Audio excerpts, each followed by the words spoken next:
Welcome back to Today in Rocket Science. I'm Adam Balkin. Here at the International Science Festival in Edinburgh, some high schoolers are teaching some of the younger generation about what it means to be a competitive robotics engineer. And as a matter of fact, some of the top robotics teams from this section of the world are competing in this year's first robotics competition, which just wrapped up its world finals in St. Louis. Our Taralyn Wagner has more.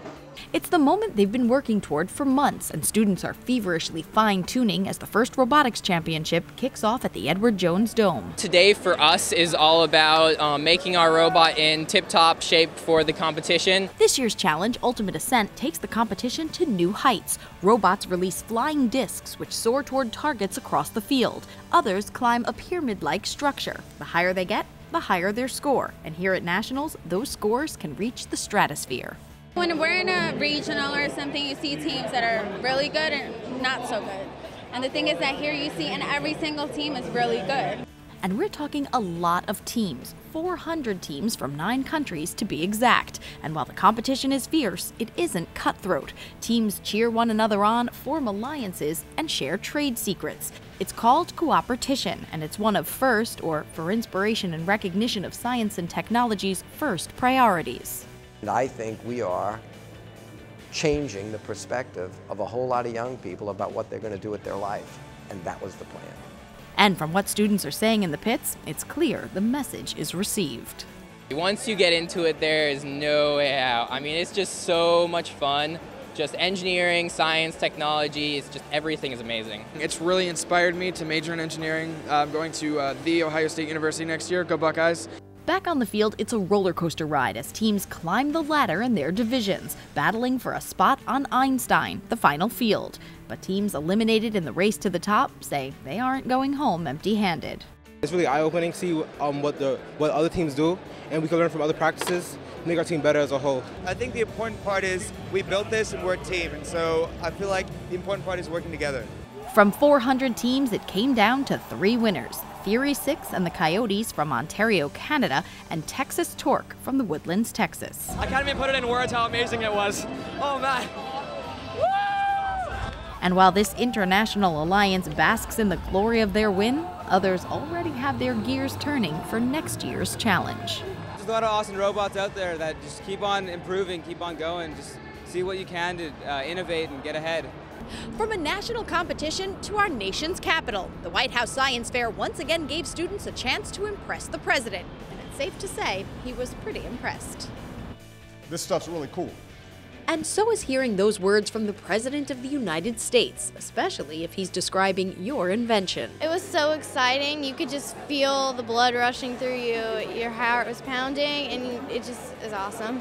13-year-old Victoria Fletcher was one of roughly 100 students who got to demonstrate a project for President Obama, who eagerly took a few for a spin and came away clearly impressed by what he saw. If you're inventing stuff in the 3rd grade, what are you going to do by the time you get to college? Perhaps hold a few patents. That's the case for Grayson McCluskey. Last year, he won the Wouldn't It Be Cool If competition run by Time Warner Cable, and says the president's support of science, technology, engineering, and math, or STEM, means a lot to him and his peers.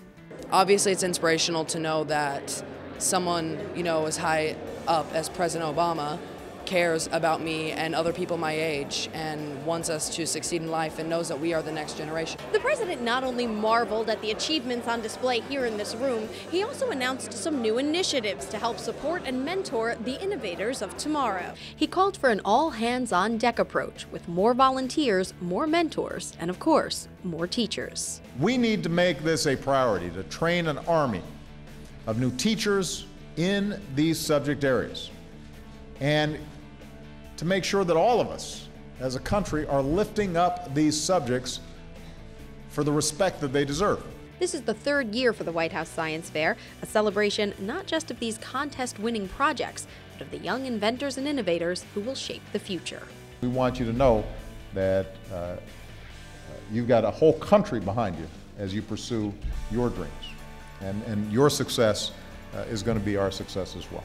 Football star Victor Cruz joined celebrity scientists, entrepreneurs, and others in attendance at the White House to honor these students. He was there as part of Connect a Million Minds' STEM in Sports campaign that gives parents, coaches, and other adults the opportunity to get kids pumped about STEM by showing them the connection these subjects have to sports. I feel like if I can get to these kids at an early age and get them to not only love sports and football and basketball, but to apply that same energy to science, technology, and math, that they can, they can stay ahead of the curve. Check out our next episode of It Ain't Rocket Science for a special STEM in Sports segment. To see more of Victor and learn about Time Warner Cable's STEM in Sports campaign, visit connectamillionminds.com. For It Ain't Rocket Science, I'm Tara Lynn Wagner.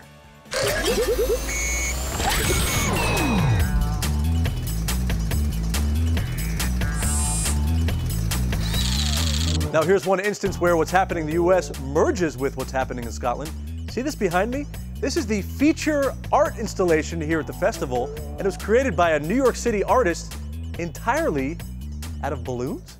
What does art, balloon art no less, have to do with science? That's a question best posed to Jason Hackenworth, who was recently invited over to Scotland to make, as part of the 25th Annual International Science Festival in Edinburgh, Pisces. This giant, absolutely mammoth structure entirely out of around 10,000, well, as he likes to call them. It's a complex series of interconnected latex membranes filled with carbon dioxide and amoebozoids. I'm having fun because this is the science festival.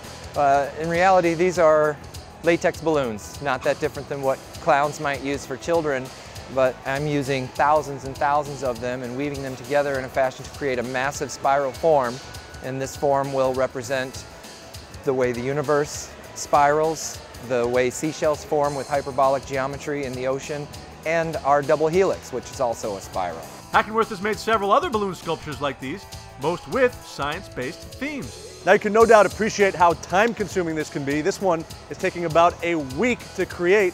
What you might not expect, though, how, in a sense, dangerous working with this many balloons can be.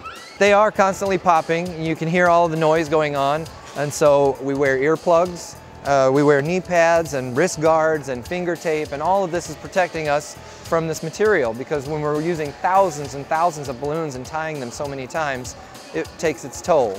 And so safety first, kids. Young people passing through the museum stood in awe as Hackenworth and his team pieced together the structure. Working into the night, they finally hoisted Pisces into the air 3 stories tall, where it remains for the duration of the festival. And Pisces is not alone in its mission to merge art and science. Back stateside, science takes circus goers' breath away as experiment evolves into entertainment in one of the newest productions of Cirque du Soleil.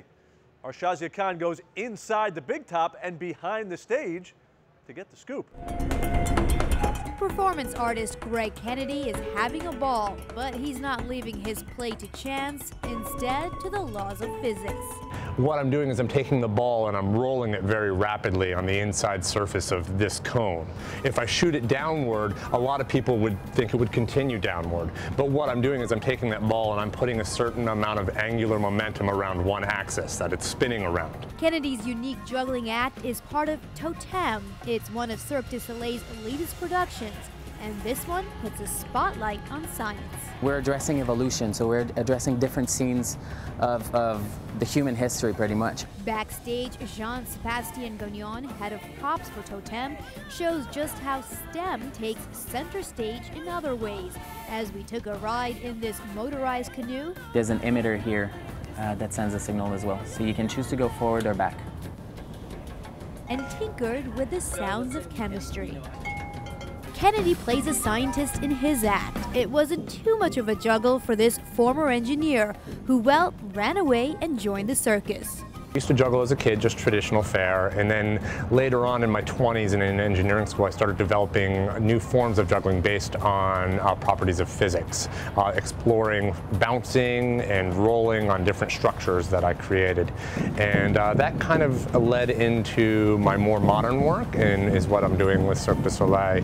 You know, people say, oh, it's a big difference from what you do in engineering and juggling. I kind of see them as all together. And while Gagnon, unlike Kennedy, does not come from a STEM background, he says science, technology, engineering, and math are very much part of his everyday routine.